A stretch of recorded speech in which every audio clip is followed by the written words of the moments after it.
Ah, no, porque estamos juntos. No sé si se escucha bien sin auriculares, todo bien. Ay, mi cara. Sí. Ay, no me pinté mi nada. No importa. ¿Quieres seguir? Nada. No. Mi intención. Pero tengo una cara de papa. Hola, ya empezó. Acá está Majo. Se va a poner los lentes capaz para la cara de papa. Hoy estamos juntas. No COVID. Majo tiene tos, pero no tiene COVID. No COVID. No es COVID. es un... ¿Qué sería? Un síntoma respiratorio. Como de ahogo. Como el del COVID, pero no es COVID. No, es la humedad. Es la humedad. Está Bueno, diagnosticada. Se está juntando la Hola, gente. Qué hola, buenísimo. bienvenides. Qué alegría juntarse con la gente y hablar de sexo. Es mi Siempre sueño, me gustó. sí. Con mis amigas, mucho. Sí, ¿No? sí. Juntarnos Qué y hablar necesidad que de, hay. pero tipo, la máxima grado de intimidad hasta que decís, qué asco, eso, hasta ahí. Sí. Eso está salado. Sí, porque aparte es como un tema que aparte, lo sentimos siempre presente en nuestra vida, obviamente, pero que desde chicos, desde chicas, no solamente no se habla ni nada, sino que cuando se habla hay como una sensación de... Sí, total.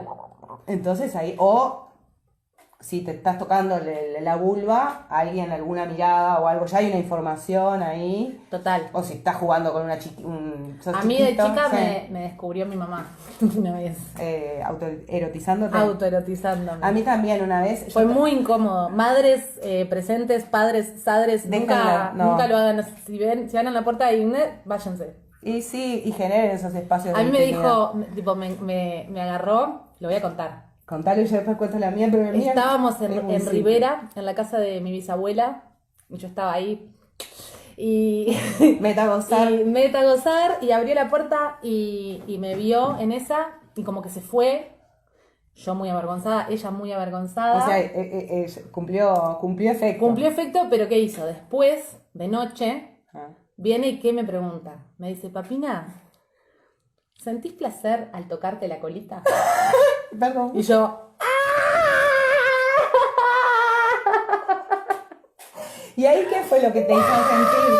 Yo O le sea, dije- el colita o saber o poder no, reconocer. la palabra placer me y dio ser- ya como una como cosa de culpa, total. O sea, a full. ¿cuántos años tenía? Tenía, no 20, porque antes yo No, nunca, bueno. no. No sé, era chiquita. Eras una niña, Era una niña. prepuber, ¿Pero una qué puber. tendría? Sí, 10, Sí, ponele, sí, claro. una cosa así. Claro. Sentís placer al tocarte la colita. O sea que a los 10 años ya estaba de alguna manera el mensaje acerca de la sexualidad Sí. instalado en tu cuerpo. Y que el placer, culpa. Placer, culpa, y censura. Censura. Sí, a full. Era algo que hacía escondida a full. Sí. O sea, no. Si bien está bueno en realidad para autoerotizarse, justamente que los niños y las niñas, adolescentes, lo que podemos enseñar o aprender o generar espacios de intimidad para que puedan tener encuentros consigo mismos. Sí, y consigo total. mismas y mismas. Y yo no sabía, o sea, no sabía que lo que estaba haciendo era masturbarme, digamos. Claro. No sabía que tenía ese nombre, no sabía ni que tenía que ver con sexo. Sí, evidentemente que tenía que ver con una parte íntima mía, digamos, pero sí sabía que era como un secreto y que era como que medio no Sí, daba. sí. O sea, todo lo malo. Sí. Bueno, hoy vamos a hablar un poco de eso también. Ahí vamos ¿no? a hablar, sí, en otro lado, pero cómo estos mensajes, estos discursos hegemónicos y obviamente que dañinos y obturadores de nuestra vida sexual están presentes desde los dispositivos médicos, en las escuelas, en las casas, Sí, en porque todo. todos estamos atravesados y Sí. atravesadas por, de alguna manera, un currículum oculto en educación sexual que está muy, pero muy activo. Y bueno, no hay una contraparte, entre comillas, de repente en la familia o en las instituciones educativas de una educación sexual más integral que apunte al placer. Total. Y más desde lo histórico. Sí, donde hoy venimos. ponele, le comentaba a María José que me doy cuenta de que al respecto del VIH concretamente no hay verdaderamente como información accesible y como pareciera que no da a interesarse mucho porque eso muestra como que podés, como, no sé, es como una cosa muy rara que se da alrededor, pero lo que sí hay pila es de estigma y de prejuicios y de información errada, o sea, información como posta y valiosa y desestigmatizante y que saque el miedo y que como valide como la libertad, como re poca. Re poca. Y ahí ya tocaste muchos puntos que voy a tratar. Chingue. Hoy estoy lejos de ahí de escribir y todo, así que voy a tratar de apelar a mi memoria. Pero el primer tema que me gustaría tomar, que trajiste, es el del silencio. Porque, bueno, nosotros empezamos recién con esta serie de encuentros en el que lo que queremos hacer es abrir una puerta para romper el silencio de temas que no se hablan. Y la primera lo mismo como para que se hicieran preguntas acerca de VIH y otras ITS. Sí. Y recibimos muchísimas preguntas, Sí. un 95% podríamos decir acerca del HPV. Sí, por eso decidimos hacer el primer encuentro al respecto del HPV. Y programamos para hoy, para este día, un encuentro sobre HIV y hicimos exactamente los mismos procedimientos, pero lo que notamos fue que no recibimos ninguna pregunta.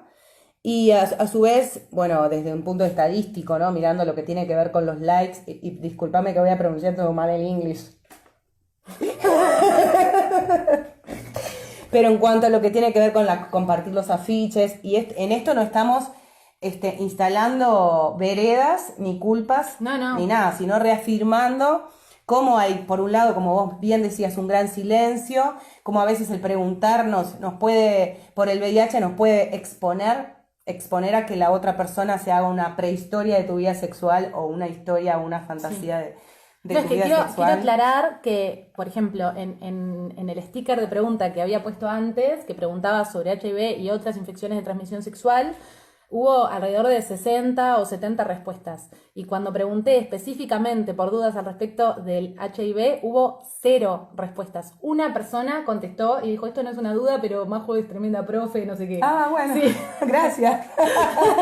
pero de verdad, como muy, muy llamativo. Y incluso, por ejemplo, les cuento como una cosa que me parece como un fenómeno, como que sí, es una consecuencia de otra cosa.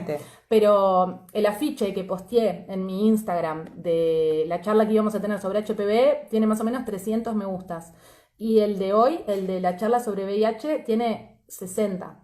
Y yo no creo que sea porque les importe menos a las personas, digamos. No, porque les importe menos. Para mí sí hay algo como de... no sé. Bueno, hay algo del discurso y hay algo de la historia de cómo fue construida la personalidad de una afección, ni siquiera de una afección, de un virus, ¿no? Que hablábamos la otra vez de que convivimos constantemente con virus y bacterias en una homeostasis, ¿no? Y que cuando eso se rompe, y bueno, cómo surge, de dónde surge, en qué momento histórico surge, ¿no? Entonces fue en el año 81 cuando aparece el primer caso de VIH, que en realidad no se denomina así, se llama... se dice SIDA, ¿no? Síndrome de inmunodeficiencia adquirida, y aparece como una enfermedad ligada a 3 poblaciones que se plantean como poblaciones de riesgo, y ahí ya aparece la palabra riesgo, miedo, aparece como una enfermedad mortal, y aparece la gente que la porta también, o sea, en tanto se construye, ¿no? Entonces, es interesante ver que nace, bueno, se le llama la peste rosa, ¿no? O sea, al primer grupo que se la liga o se le responsabiliza, aquello que hablábamos la otra vez de que las ITS de alguna manera son como un castigo divino, ¿no? Ese castigo divino, o sea, estaba como absolutamente justificado, en tanto se empieza a atribuir a las conductas promiscuas de hombres que tienen sexo con hombres, ¿está? Entonces, ese es el primer grupo que se le adjudica. También el otro grupo señora, tenemos un gato acá. El otro grupo que se le adjudica también, del cual nace este mensaje, este discurso relacionado con el miedo, con la muerte, con el riesgo, es los consumidores de heroína. Otro grupo absolutamente estigmatizado es el consumo, vaya si estará estigmatizado y criminalizado, el consumo de sustancias psicoactivas. Fuimos a guardar el gato. Y bueno, también otro grupo que se mete ahí en el medio es el de los hemofílicos, porque ahí había una ignorancia y se mete... ¿Qué es hemofílico? Hemofílicos son la imposibilidad de coagular la sangre, dicho en idioma majo, ¿no? Después, pero es una afección congénita, o sea que desde que nace esa persona, entonces si se golpea o lo que sea, tiene derrames, tiene que tener determinados cuentos. No se puede golpear, sí. Pero ya estaba pensando en el otro grupo que está asociado, que es los africanos.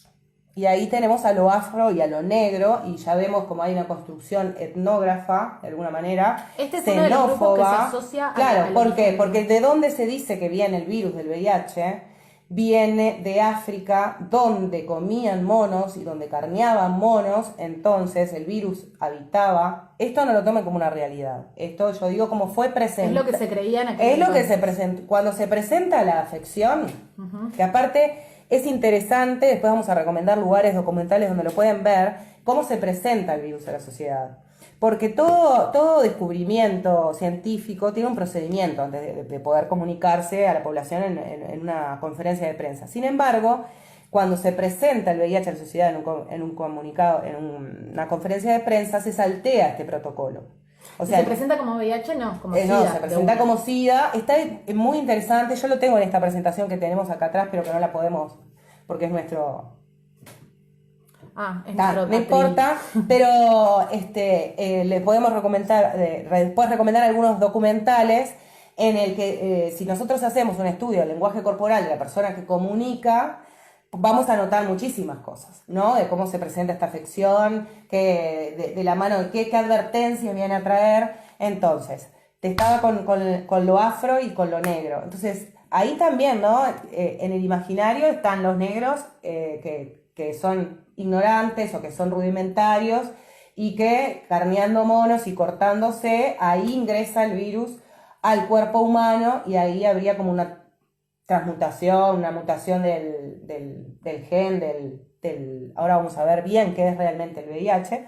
Entonces vos ahí tenés, o sea, vos podés decir, qué casualidad, o también podés hacer un análisis crítico de por qué una afección o una infección de transmisión sexual viene a reconfirmar dónde está el peligro. ¿Por qué también? Porque en esas épocas los movimientos gays, sobre todo de varones gays, y también obviamente de mujeres lesbianas, pero en ese momento fue más en Estados Unidos el movimiento gay, ya había avanzado mucho en lo que tenía que ver con, a mí no me gusta decir la adquisición de derechos humanos, sino la recuperación de derechos humanos, y ya, viste, el feminismo venía avanzando también, había muchas cosas que ya se estaban demostrando, que la homosexualidad no era una patología, y esto viene como anillo al dedo para poder volver a decir dónde está el riesgo, dónde está el peligro, y poder volver a sembrar el miedo en relación a la sexualidad. En un momento donde podríamos decir que de alguna manera podría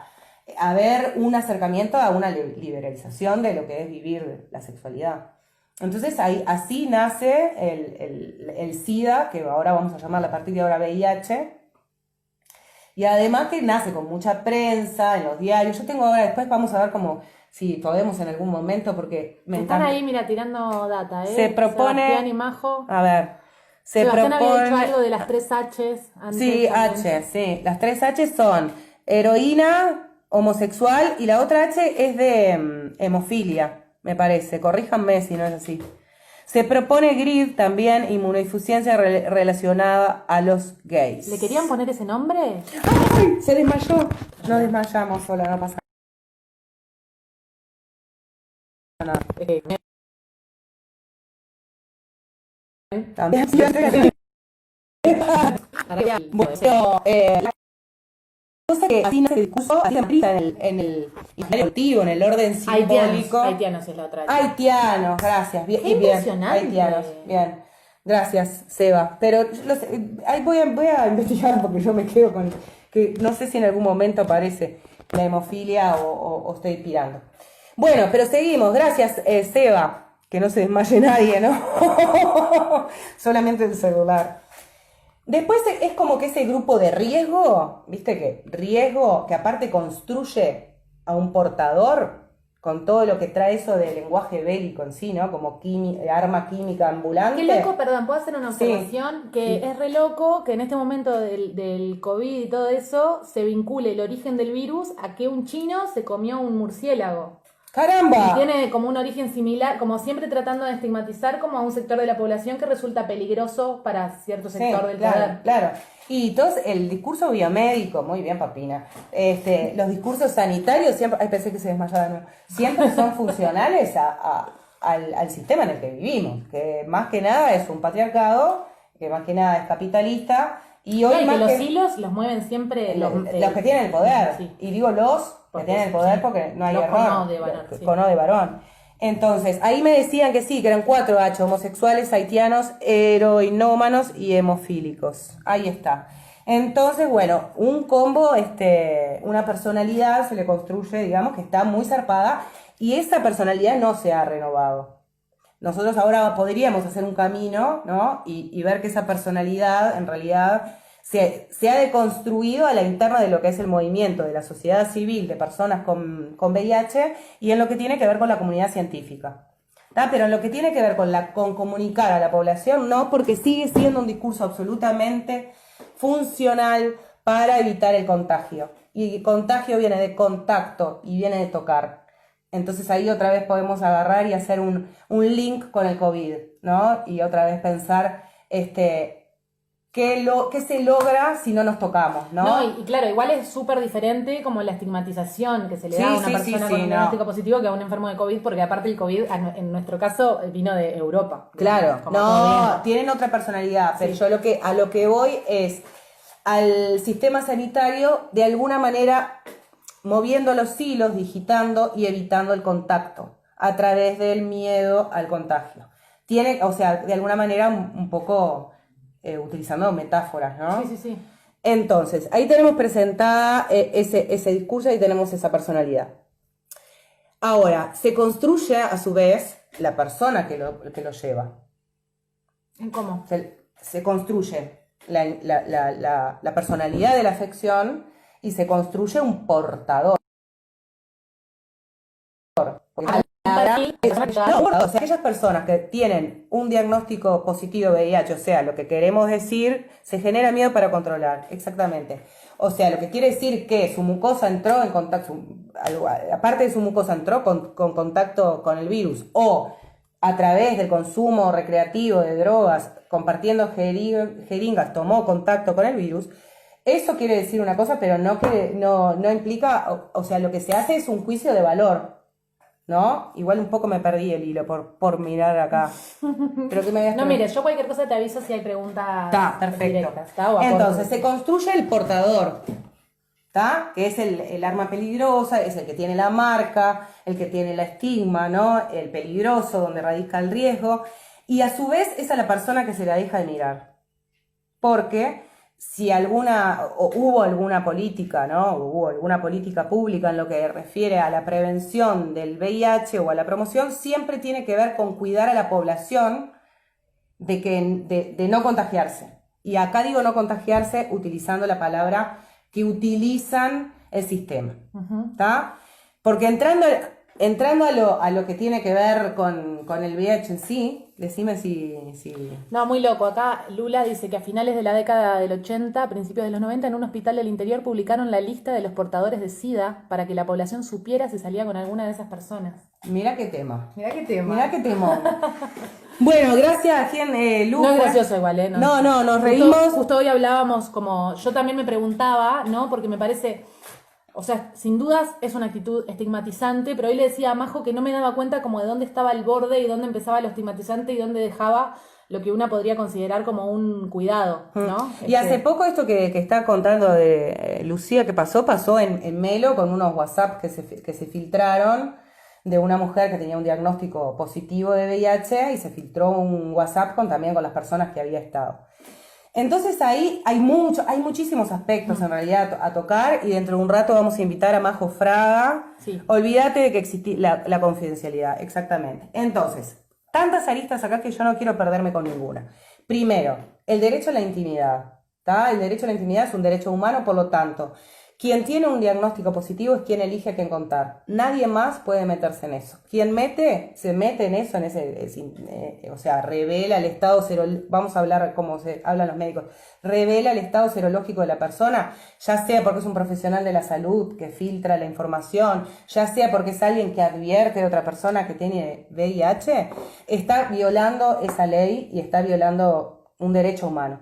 Está violando el derecho de la persona a la dignidad, ¿no? Y está violando, que es de la Declaración de Derechos Humanos, el artículo 1, todas las personas sin distinción de, y ahora hay 58 ítems, para decir, uno es, por ejemplo, que tienen derecho a la vida, a la libertad y a la dignidad. Y la dignidad tiene que ver con que no se puede ni difamar, ni decir la nada de la libertad intimidad, la libertad Y la también, vida y también, la vida sí. también. Entonces ya arrancamos con una maestra hace años, la separaron del cargo por VIH. Eso también es violación, porque toda persona, y nosotros acá tenemos un libro que si lo sacamos, lo que pasa que se nos... No, pero yo me ocupo, yo puedo ser tu asistente. Mira. Perfecto. ¿Cuál querés? Ese. Bien. Este libro, ustedes piensen que, por ejemplo, para el vivo del HPV, Sí. no hay una bibliografía relacionada de HPV y derechos humanos. Sin embargo,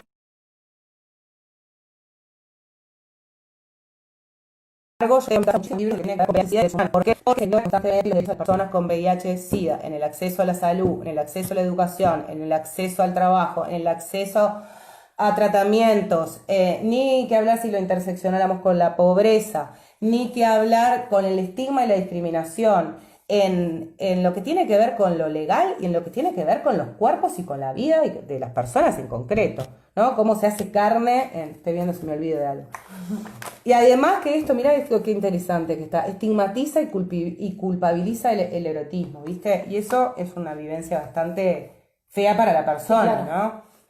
No, y aparte, es como que estás mostrando la bibliografía. Acá tenemos el manual básico, porque debe estar en Internet de Derechos para un abordaje integral, estoy leyendo al revés, integral. Y acá está todo el marco legal, o sea, todo lo que está en este libro es el marco legal que ampara los derechos de las... Y uno dice, pero ¿cómo? ¿Hay que hacer derechos especiales? ¿Cómo es esto? Y sí. Entonces recordamos que Sí, Raúl. el ciudadano universal que fue pensado en la Declaración de Derechos Humanos era un tipo de ciudadano. Por eso después hubo que empezar... ¿Tengo un aliento horrible? No, amiga. El ciudadano universal es uno solo. Entre el aliento y la tos, estoy tipo... Bueno, está. No, mentira. Se tuvo que empezar a legislar específicamente para otros cuerpos, otras personas que no fueron tenidas en cuenta como tales. Eso es lo que tenemos Claro, que es como cuando dicen, no, eso está en la Constitución. Buenísimo, pero Sí. no se está teniendo en cuenta. Claro, O sea, por no se algo tiene hay en cuenta. que tomar... Acá nosotros tenemos también bastantes artículos de la Constitución en los cuales podemos... Lo que pasa es que yo sin lentes están ahí los lentes. Yo te leo, ¿querés? Yo te leo. Señora. Señora. No. Pero bueno, seguimos. ¿En qué? Estábamos en el derecho a la intimidad, el estigma. A mí me gustaría leer una definición de estigma. ¿Dónde está la definición de estigma? Caramba, Pará, señora. yo te Tengo el agarro acá. teléfono. Porque a veces cuando uno lee las definiciones, porque yo les puedo explicar lo que es un estigma, que es una marca, viene de la letra escarlata. Es una marca donde se le marca a la mujer en la frente para que todo el pueblo sepa. Yo no me acuerdo si era que había corneado al marido, discúlpeme mi ignorancia, ¿no? O si era viuda o divorciada o qué mierda la mujer había hecho que se iba de la norma, entonces ¿Estigma viene de ahí? se le marca con la letra escarlata. Yo pensaba que estigma eran O sea, los cosas es un ejemplo, es una marca, ¿no? Claro, El estigma es una marca, sí. es una distinción que yo hago. Es por lo que se tuvo que hacer una ley trans hace poco, porque si bien deberían reconocer sus derechos, Claro. Bueno, y ese es uno de los reclamos de las personas con VIH, con diagnóstico positivo de VIH, que el viernes que viene vamos a tener capaz que 2 invitades para que puedan hablar de una ley específica para el VIH, porque si bien toda esta legislación es general y alguna específica, a la hora de aterrizar en la vida de las personas es muy difícil en lo que refiere a las interpretaciones legales. Entonces, uno de los reclamos y supongo que de los desafíos de la sociedad civil es poder lograr una legislación específica para el VIH. Es como inabarcable en una juntada, ¿no? No, es inabarcable. Hacer Vos muchas. solamente todos los libros que están acá y Sí, aparte sí, sí. que queremos invitar a María José a la brevedad. Viste que mi computadora murió, entonces no sabemos qué Yo hora también. es. 20 y 26. Entonces voy a leer la definición, la voy a leer porque me parece que es necesario. El TIC es una forma de control social que define las normas sociales y castiga a quienes se apartan de estas. Y ahí ya podemos cada una en nuestra cabeza hacer una lista Claro. interminable, ¿no? Sí, es como, perdón, Sí. es como esta lista que había salido de un lugar del interior con los nombres de las personas con SIDA. En realidad no tiene como objetivo cuidar a la población, sino estigmatizar a estas personas Exacto. y castigarlas. Claro, exacto. Porque aparte hay una cuestión que es muy interesante, ahora vamos con esto y nos vamos enredando, pero que es muy neoliberal pensar que el VIH es un tema individual. El VIH es un tema comunitario, el virus está en la comunidad y debiese ser un tema de todas, de todos y de todes. Entonces, pensar que el problema del VIH es quién tiene un diagnóstico positivo es un error, un gran error. Y además, como te decía hoy, en todas las campañas que se han hecho de promoción y de prevención, siempre es para prevenir al que supuestamente no tiene VIH. Porque siempre, vos pensás que hay una infradiagnosticación en el país, más o menos se estima, según los datos del Ministerio de Salud Pública, que unas 2.000, 2.500 personas tienen un VIH pero no están diagnosticadas. Mirá.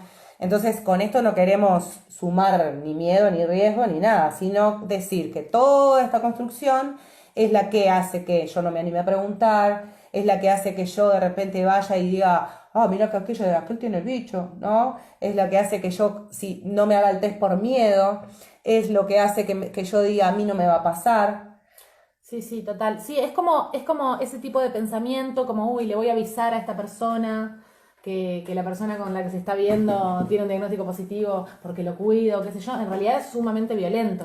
O incluso decir, no, ni loco me hago el test, también es violento de alguna forma. Claro. Es como, comparándolo burdamente, ¿no? Pero como, de pronto, no, nada, no voy a decir nada. Claro, compará, dale. No, que me parece que muchas veces, comparándolo burdamente de verdad, con el deseo de una persona de hacer dieta para estar flaca, ¿no? Que quizás, por eso digo, es medio Sí, bestia lo que voy a decir, pero decilo. pienso que tal vez tiene como trasfondo en realidad como una especie como de gordofobia internalizada y aplicada al propio cuerpo de la persona, ¿no? Obviamente que, y está bien ponerlo Digo que fobia, una persona porque... que diga, no, ni en pedo me hago el test, en realidad lo que tiene miedo es de ser eso que esa persona piensa que es horrible y peligroso. Exactamente, y ahí está buenísimo, porque cómo fue construida la persona con VIH o el VIH como algo abyecto. ¿Qué es abyecto? Como algo abyecto es algo monstruoso, algo desagradable, algo monstruoso, realmente, ¿no? Y eso es lo que hace el estigma y eso se hace para decir que la monstruosidad está ahí y que yo estoy bien limpito, ¿no? Eso es una ficción, la construcción de los unos y los otros. Entonces siempre pensar que todo lo malo está ahí en lo otro, ¿no? Y lo normal está de este lado. Sí, total. Yo me lo hago cada tanto, hace 2 años me hice un test. Sí, todos los años, en realidad, se puede hacer durante todo el año, en realidad, en las sí. clínicas, en las clínicas de los municipios. Sí, en las policlínicas municipales están los test rápidos, debería haber también en las policlínicas de ACE, y cualquier médico generalista puede indicarte un examen Y también de sangre. es un pinchacito en el dedo, es un segundo. De hecho, en mis historias está guardado, en las historias destacadas, yo cuando me lo hice yo, ahora en diciembre del año pasado, nada, el video, para que vean, que es re fácil. Lo importante, así, porque para ir redondeando, es saber que hoy por hoy el virus de inmunodeficiencia humana, el VIH, puede traducirse o puede decirse que es una afección crónica que inclusive si el tratamiento y tiene su carga viral indetectable, no transmite. Entonces vos tenés, o sea, lo que estamos diciendo es que, y quiero poner como en 2 lugares para que se vea, esta bomba atómica construida a lo que realmente el virus hace en el cuerpo. ¿Está? Que eso no quiere decir, tampoco decir, ay, es una afección crónica, las personas que tienen VIH sí no tienen ningún problema con los efectos secundarios. No, yo no estoy diciendo eso. Yo lo que estoy diciendo es que en cuanto a ese miedo, riesgo, con es todo sobre mitos, estereotipos, utilizamos todos nuestros prejuicios, todo eso en nuestro sistema de valores se activa para mirar estos temas. Claro. Y en realidad, venías a hacer una pregunta. Sí, no, te quería preguntar cómo es, a grandes rasgos, ¿no? El tratamiento que propone la medicina tradicional, digamos. La medicina tradicional lo que propone es, esto igual está buenísimo ahora preguntárselo a Majo, bien, porque ella sabe más de todo las formas de terapia Bueno, que entonces hay. esperamos ahora, Esperamos, la invitamos sí. y está. Pero lo interesante es saber que hay tratamientos antirretrovirales que deberían ser de acceso universal y que de la persona adherirse en una buena adherencia estaría con su carga viral indetectable. ¿Carga viral qué significa? Mira, La es carga, como que sí. tuvieras un porcentaje más o menos alto en la sangre, ¿no? Ahí está. La carga viral es un examen que te sacan sangre y te miden cuánto virus hay en sangre. María José también nos va a poder decir en cuántos milímetros o cuántas cosas. Okay. Entonces, ¿qué pasa? La máquina, yo le digo la máquina que detecta, o el reactivo que detecta a partir de determinada cantidad de anticuerpos o de virus, ya me dirán. Entonces no lo detecta. Uh-huh. O sea, la máquina no lo detecta.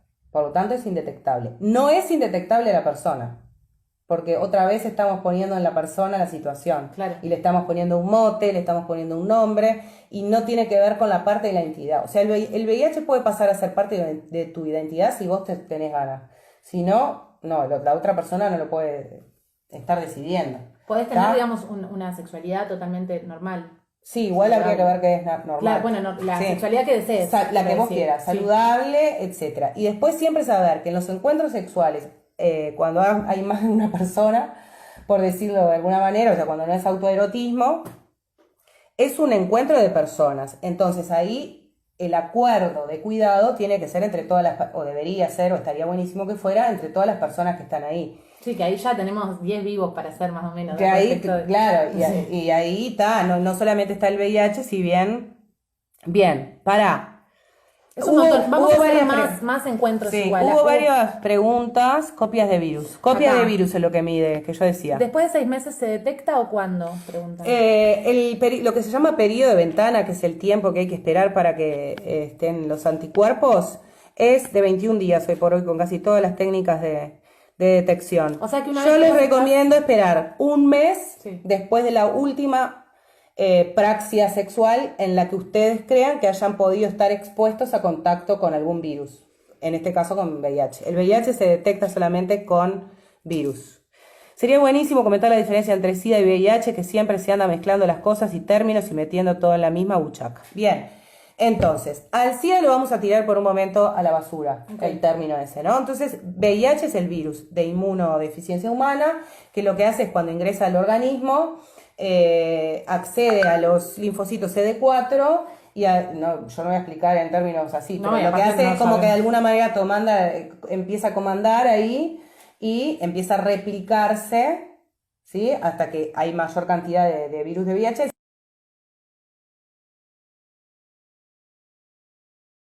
Puede ser que el sistema inmunológico esté tan descendido que pueda haber lo que se llama infecciones oportunistas. ¿Qué quiere decir eso? Infecciones que andan en la vuelta que de alguna manera toman la oportunidad de ese sistema inmunológico descendido como para instalarse. Uh-huh. Antes se llamaba estadio SIDA cuando ellos llegaban. Cuando Sigue tus muriendo, defensas ya estaban tan bajas. sigue muriendo gente de SIDA. Ahora, lo que yo cuando digo sigue muriendo gente de SIDA, no quiero decir tengan miedo al VIH. Lo que yo quiero decir es que siempre hay que hacer interseccionalidades cuando hablamos de afección crónica. Sí, porque ¿tá? no todas las personas No tienen todas las acceso al personas sistema de tienen salud. acceso al sistema de salud, al tratamiento. No solamente se come medicación, hay que comer comida, ni O sea, que haber el contingente afectivo. O sea que entonces, digamos, lo que se llama estadio de SIDA. Estadio. Estadio de Bueno, SIDA, está. wow. Igual. Se le llama a cuando la carga viral, digamos, ya es tan alta Sí. que hay más carga de VIH que de defensas. Sí, podríamos decirlo así. Caricaturizándolo, digamos. Sí, ahí está. Caricaturizándolo. Para ver si hay alguna... A ver, preguntas Majo más. Fraga. Majo dijo copias de virus con eso de indetectable, que yo no sabía si era virus lo que se detectaba o sí. No hay tantas copias del virus en sangre como para que sean detectadas. Copias se le llama a A los cantidad, puntos. sí, Ta. sí. SIDA es una etapa de carga viral alta, sí, pero sabemos que también, o sea, SIDA es síndrome de inmunodeficiencia adquirida. Tiene que haber varios síntomas, signos que estén hablando de... Entonces, como también con tratamiento se puede salir de ese estadio, por decirlo, o de esa situación, es como que también la palabra SIDA tiene una carga muy, Sí, muy criminalizante, fuerte. Sí, ¿viste? total. Es muy, y ahora no se usa tanto, pero el término sidoso, por ejemplo, Horrible. ¿viste? Tiene una carga espantosa. Entonces, lo que sí tenemos que saber es que lo que de alguna manera más jode a las personas con VIH es el estigma y la discriminación. Eso es lo que o sea, lo que de alguna manera te deteriora tu Sí. imagen, tu calidad de vida, tu subjetividad. En cuanto a lo que tiene que ver con ese estudio de discriminación, están las personas trans y después están las personas con VIH. O sea, Sí, es que en realidad, no tomamos hablando- contacto porque es un tema que no se habla. Hablando contigo y escuchándote decir todas estas cosas, a mí en realidad lo que me daría miedo, digamos, sería como toda la estigmatización, más Sí. que morir, digamos. No, claro, ¿no? claro. Y aparte, Goffman, por ejemplo, plantea que, por ejemplo, vos podés poseer un estigma o ser estigmatizable. Ya estamos por llamarte, María, en 3 minutos. Un estigma o ser estigmatizable. Entonces, ¿qué dice él? Si vos sos estigmatizable, por ejemplo, vos tenés un secreto, porque vos cuando te dan un diagnóstico de VIH, reacciones y acciones miles, pero esto es como una carga de secreto, ¿no? Si se enteran en el trabajo que pasa, si se enteran capaz que no cojo más, si se entera mi madre, se entera mi padre, mi abuela, el vecino, qué va a pasar si voy al club, bueno, todo el imaginario que está activado por todo eso que hablamos recién. Entonces, me perdí otra vez.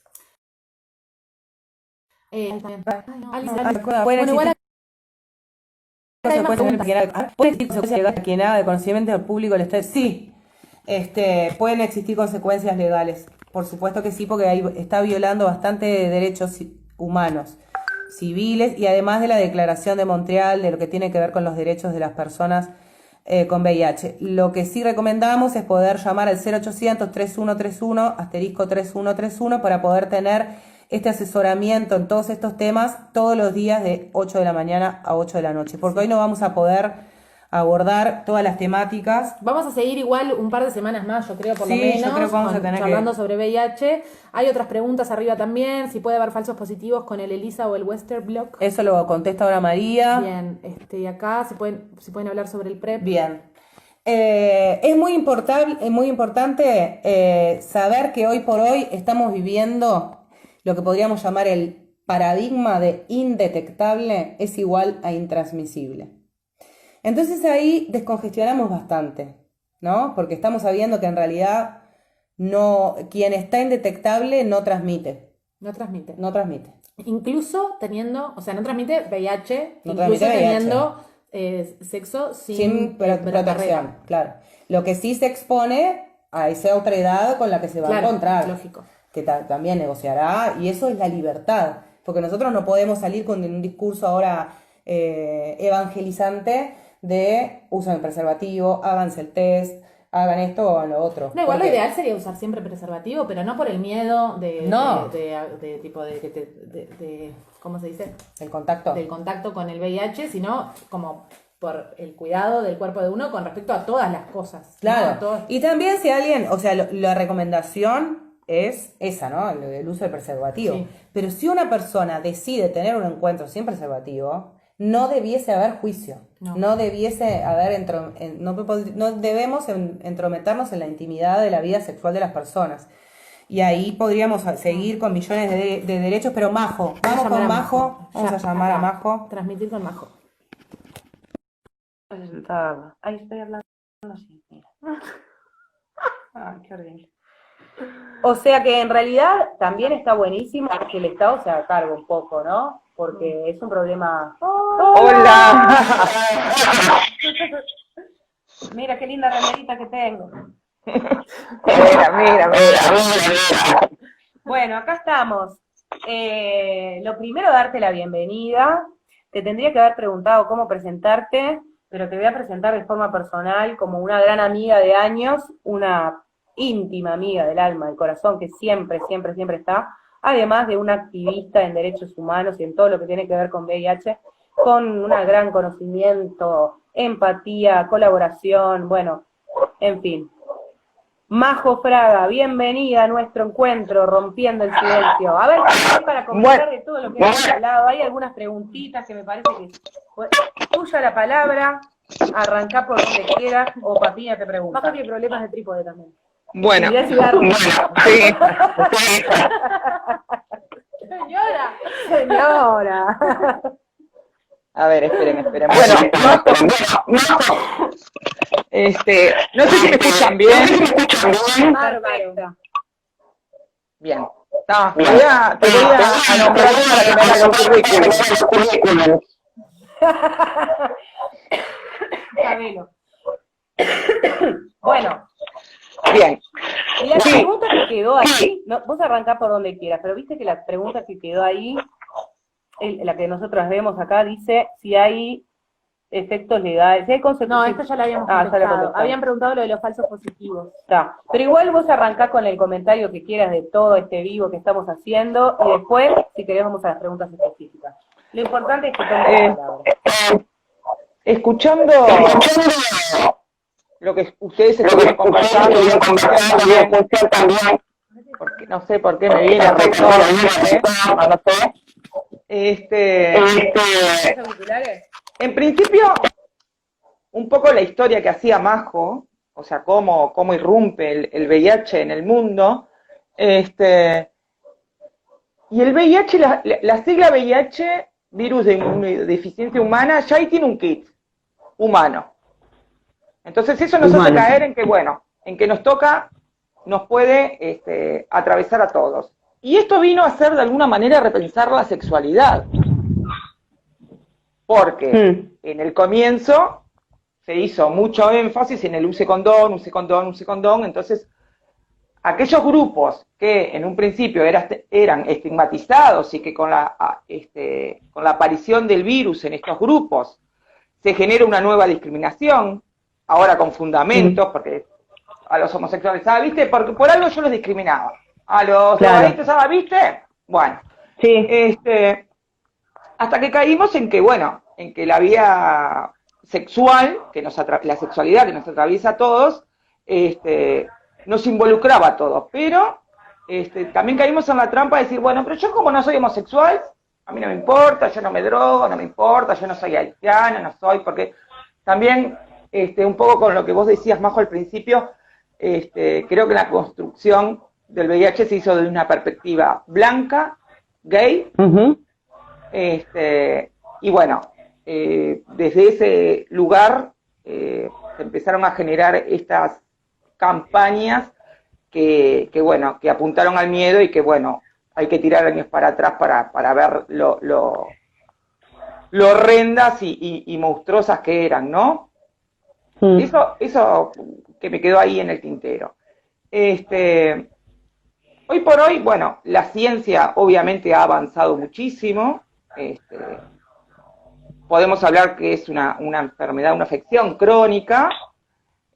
Crónica para todos, no sé. Porque en muchas personas el VIH es algo más a solucionar. Con respecto al acceso a medicamentos, sí, todo el mundo en nuestro país, digamos que hay una cobertura universal, pero el acceso es real, porque no es lo mismo estar acá en Montevideo que estar en un pueblo en el medio de la nada del interior y poder acercarte a una policlínica donde todos se conocen y donde seguramente la confidencialidad sea violada. Y este dicho de, bueno, en pueblo chico, infierno grande, que eso es lo que lleva a muchas personas a no atenderse en sus lugares de residencia, a que se les sea enviada la medicación desde acá de Montevideo, por el tema al estigma y a la discriminación que todavía existe y mucho. Lo que hablan ahí de las listas hoy, siguen apareciendo listados, sobre todo en las redes.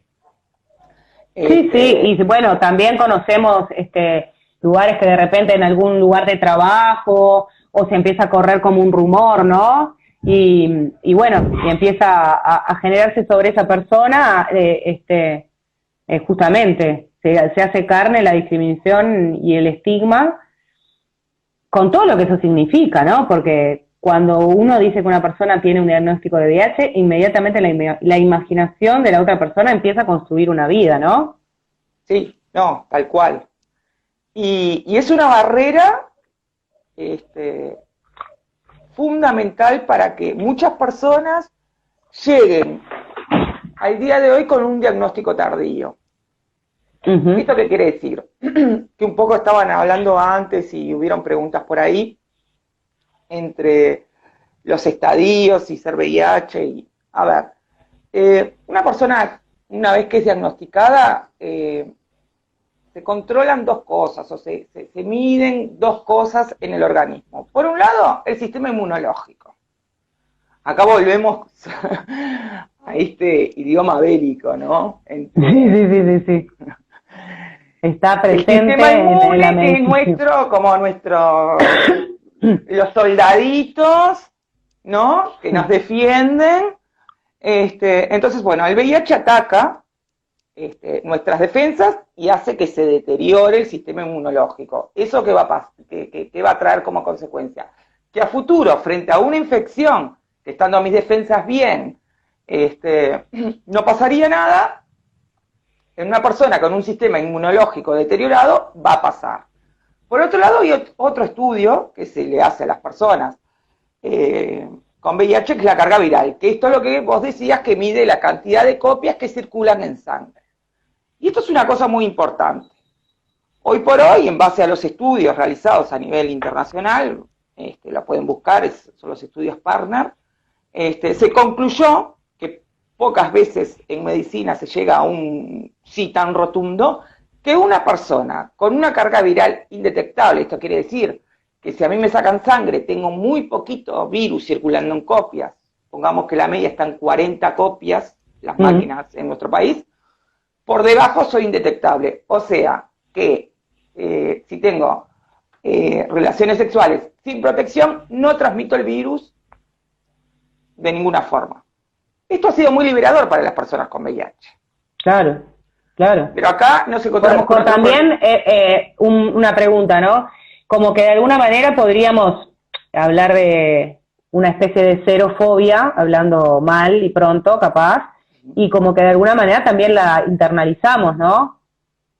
Y sí, como ¿no? que esto viene de alguna manera como con un fundamento científico, que a veces funcionamos mucho con la mente positivista, a liberar de esa fobia interna o miedo interno o ese riesgo que te dijeron que eras, ¿no? No, sin duda. Lo que pasa es que, bueno, es la construcción del VIH. O sea, la historia del VIH es fascinante por la construcción y por los movimientos sociales. Yo siempre pongo como ejemplo que desde un principio fue la sociedad civil organizada que salió a pelear por los derechos de las personas con VIH. Peleó contra laboratorios, contra sistemas. ¿Hasta qué punto que en los congresos mundiales participan las personas con VIH? Eso, por ejemplo, en los congresos de cardiología no van los pacientes cardíacos. No, claro. Sí. Acá, sí. digo, desde este punto de vista, socialmente el movimiento del VIH es alucinante por todos lados. ¿Podría de alguna manera pensarse en las personas con VIH de alguna manera de una sexualidad disidente? Y yo creo que sí, sin duda. Porque por lo general no sé, me vino ahora ese pensamiento, no, cuando se habla de sexualidades disidentes, no solemos pensar en las personas con VIH, ¿no? Entonces se me vino esa idea, porque de alguna manera, indudablemente, que es una forma subversiva de vivir la sexualidad, en tanto que los desafíos son distintos y además de que salimos mucho también podemos romper con el modelo hegemónico de sexualidad heterocéntrico y coitocéntrico también, ¿no? Sí, tal cual. Y algo que se mantiene por más de esto, de este nuevo paradigma de indetectables igual a intransmisible, la sexualidad en las personas con VIH siempre ha sido el gran debe. Se ha focalizado mucho en la parte social, en la parte médica, científica, pero la sexualidad de las personas, ¿cómo la viven? Porque ya te le digo, desde un no le principio digo, hasta ahora le digo antes de tener el encuentro. antes Y del cuando le digo encuentro. se queda, se va, Eh, se lo a mí dice ya- antes a alguien. A mí me llama la atención cuando me preguntan, dicen, bueno, tuve un encuentro sexual con una persona que no conocía y bueno, y cuando nos levantamos me dijo que tenía VIH. ¿Y dónde puedo hacerme el examen? Y yo qué sé, bueno. Entonces, y ahí Y la cuestionan, pregunta, tipo, ¿se cuidaron o no? sí, bueno, más allá de eso, la pregunta es, si te lo hubiera dicho antes, ¿hubieras salido con esa persona? Y te puedo decir que en No, el claro, 99,9% te dicen no. claro. Sí, sí, Entonces, sí, sí, sí, sí. es un tema de, bueno, de cada uno y cada uno lo transita de la mejor manera que puede y como quiere. Ninguna persona tiene la obligación de revelar su serología. Sí, Eh, una pregunta te voy a hacer y para seguir justo con este tema, ¿no? De alguna manera podríamos decir que una persona que tuvo contacto con el virus, estamos hablando de una persona que tiene un diagnóstico positivo, le pesa más eh, qué decir y cómo la carga de alguna manera podría ser mucho más social que viral. Y, y ese tema de la confesión, ¿no? De por qué hay que confesar si el otro es responsable de su vida sexual, por ejemplo. Y una vez, escuchando a Rubén Campero en un programa, decía, hay que tener un cartel de neón, ¿no?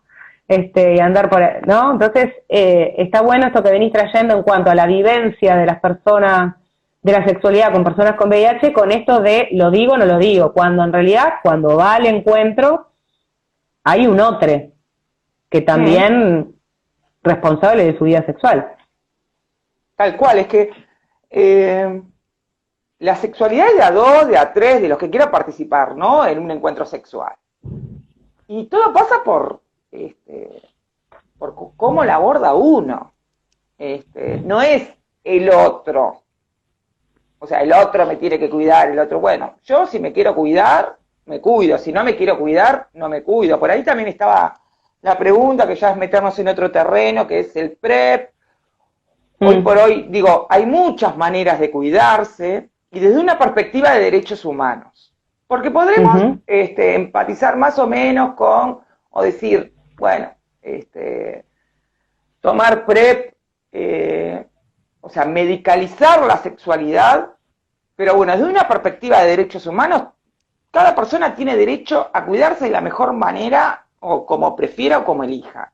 Y todos deberían tener acceso. El tema es que en nuestro país el PrEP todavía son los privilegiados los que pueden tener acceso Sí, al PrEP. vamos a hacer otro día un vivo sobre el PrEP y sobre el PEP. El PrEP es Profilaxis la preexposición. profilaxis preexposición, que se puede hacer de dos formas, intermitente o después contaremos, pero es tomar medicación, ¿no? Tratamiento, como si fuera el tratamiento antirretroviral, pero una biterapia, dos drogas son, como método de prevención para no adquirir VIH en el caso de tener un contacto sin protección. Sí. ¿No? Por decirlo bien chiquito, otro día hacemos un vivo sobre eso.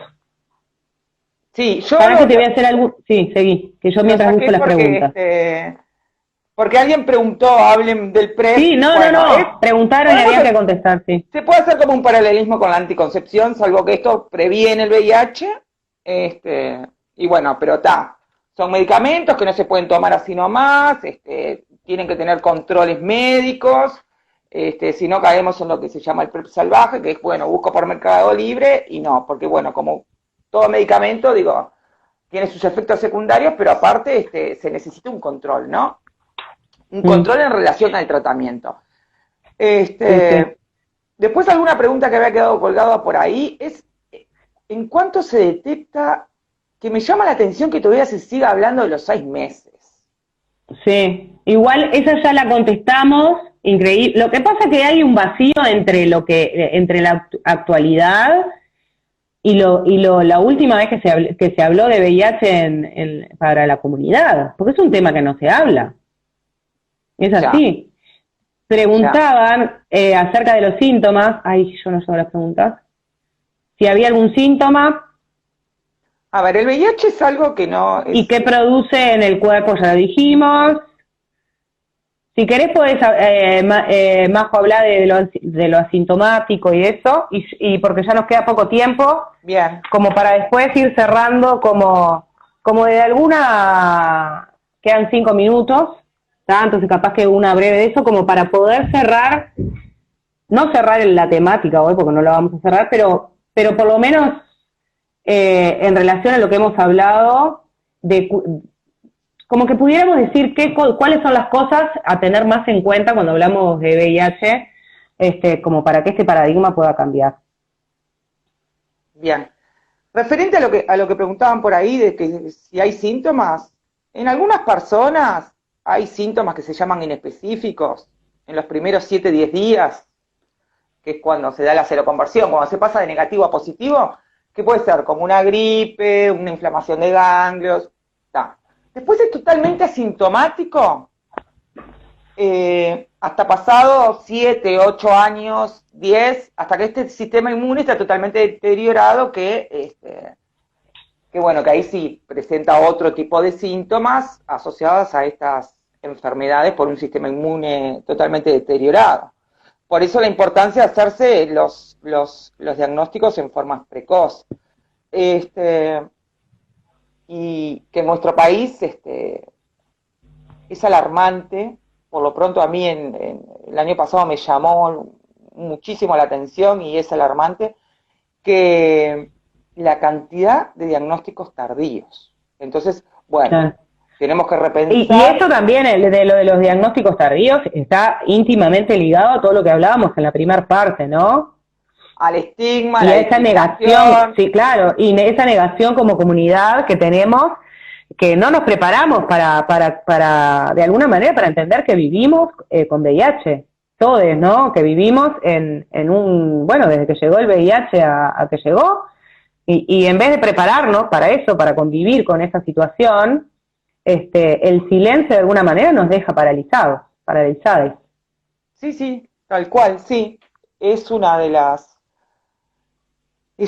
barreras. Después tenemos todas las barreras sanitarias. No puede ser que si vos en tu prestador de salud te querés hacer un test rápido, no haya.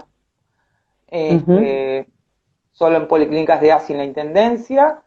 Bueno, el estigma también, viste, si vas a hacerte o a pedir un examen. 1 minuto. Y te encontrás con una gasalla, digo, Claro. chao, no te vinculás más con el sistema de salud. Y esas cosas pasan. Claro. Digo, acá lo importante Sí. es, tenemos barreras importantes y vos ahí mostraste ese libro, y yo quería citar un estudio que hizo la sociedad civil sobre estigma y discriminación, y el 72% de las denuncias vinieron del sector de la salud. Puede ser que sea así, leo al revés, pero de ahí de acá leímos la definición de estigma. Que, y lo tiro como propuesta por si alguien lo quiere recoger, de las personas con VIH sabemos, como decía Galeano, lo que comen, lo que no, está. Y en este caso de estigma sabemos las denuncias, si fueron maltratados o no, los que hacen las denuncias, pero no sabemos... Se termina, tenemos que ir redondeando porque se nos termina. Lo que está bueno es que vamos a volver a encontrarnos, porque se nos termina, tenemos que cerrar. Y nos olvidamos, no nos dio para hacer el entrecruzamiento de estigma, discriminación y género, y lo vamos a dejar tirando. Hablábamos el otro día, en nosotras dos, que no es lo mismo un diagnóstico de VIH positivo en una mujer que gozó a una mujer que fue por abuso, ¿no? Hay una lectura diferente de esa situación. Entonces, nada más que esto como ejemplo, como para poder cerrar y decir que de alguna manera el mayor problema de la temática de VIH tiene que ver con el estigma y la discriminación y la desinformación, ¿no? Y la ignorancia. Tal cual. Y el prejuicio. Quedan 28 segundos, 27 segundos. Que arranca... ¿Cómo hacemos para terminar con el prejuicio? Buena pregunta. Sobre todo en muchos médicos. Sí, bien. Que Bueno, depende queda del planteado tiempo. entonces la pregunta, ¿cómo podemos hacer? Nos despedimos, acá está la Pachi que estaba en el cuarto con el otro celular. Y bueno, Bien. gracias por estar y seguiremos rompiendo el silencio. Gracias, Majo. Gracias por estar.